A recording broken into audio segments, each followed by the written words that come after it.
In this video, I'm going to be going over a new enhancement made to the 10.5 version of the connector, the Unregister and Re-Register. The Unregister and Re-Register will be new options in the connector register window. You'll see the mark for Unregister and mark for Re-Register highlighted in the red. This will be enabled by an administrator and controlled by a method.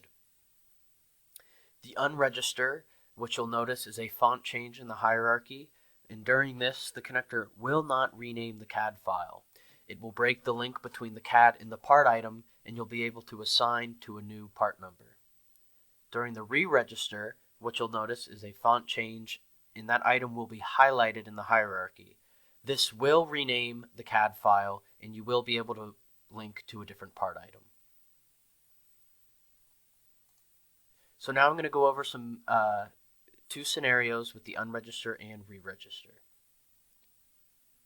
First, I'm going to be going over the Unregister. In this scenario, I have an assembly and its subcomponents all registered to different part items. What I want to do is break the link between the part and the CAD and then register these items again to a singular part item. So you can imagine that this is an inseparable assembly, and what I want to do is have all of these driven from one part item.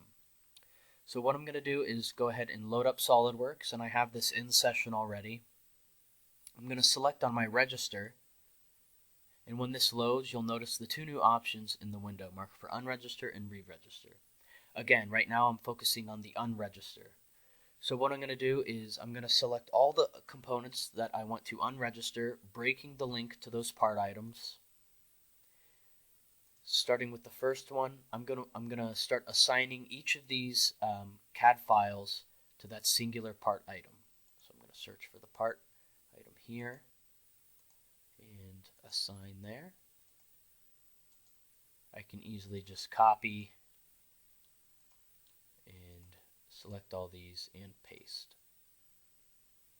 So doing that, I have this inseparable assembly. The CAD files and the CAD documents are all reporting to one part item. Again, with the Unregister, I'm not renaming the CAD file. In this case, I'd like to keep the CAD files and the CAD documents unique. So I'm just going to keep them as is, and then I'm going to register this item.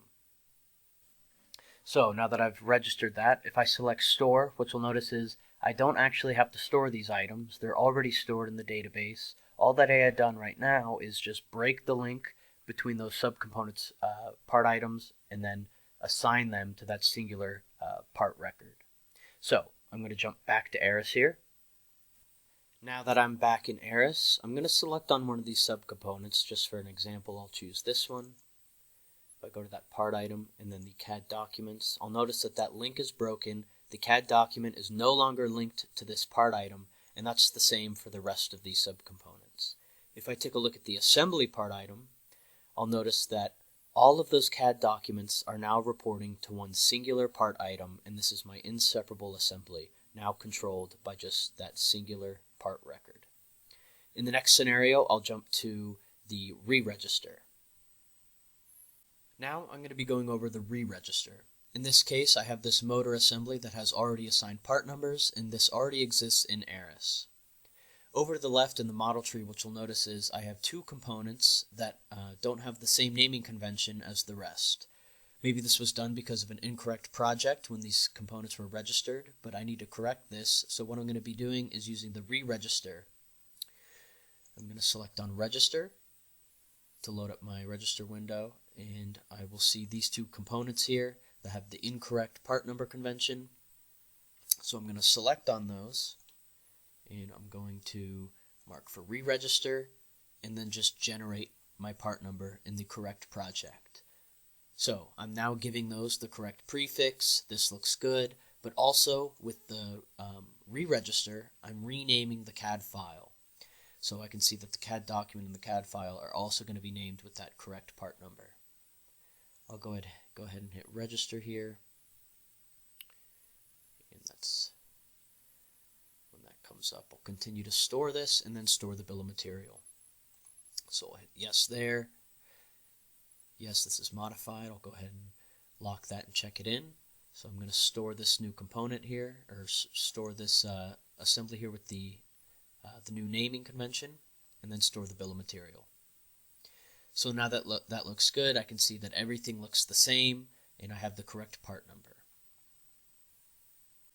Of course, there could be many different ways to use the unregister and re-register. These were just two scenarios to show how they work.